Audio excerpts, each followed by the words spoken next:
George Floyd came in our establishment that Monday evening with two other acquaintances. One was a male, one was a female. The first acquaintance that came in presented a counterfeit $20 bill to one of our clerks, and they recognized that it was counterfeit, told the patron that we cannot accept it, gave it back to him, and he left the establishment. The 911 the authorities were not called, and there was no confrontation.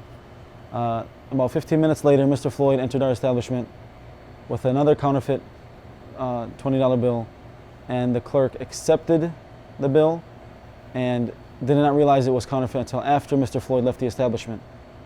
The clerk that accepted it made a 911 call, which we don't normally do, and that's when the authorities arrived and approached Mr. Floyd, who was still outside of the establishment when they arrived.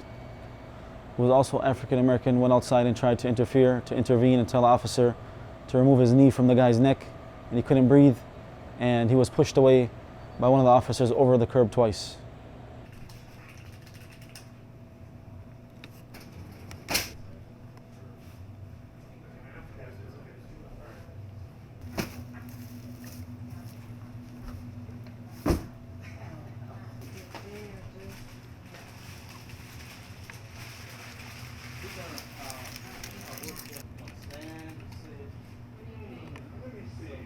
We understand the anguish and anger that our community is feeling, so we're not surprised by it, but what I'm disturbed by is the destructive behavior instead of it being constructive.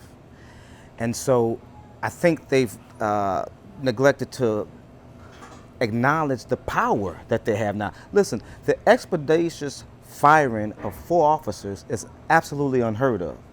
And so what they should have done is taken that power, and every day we march to the federal building, we march to the government office to demand and to make sure the charges are brought against those 4 officers, not just the 4 officers.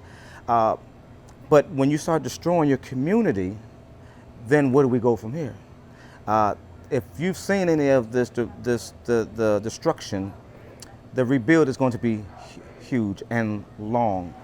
And so Black folks will suffer irreparable damage from that because, again, those are our businesses that we patronize.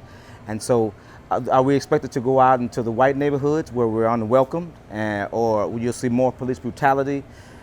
That's what ultimately disturbs me.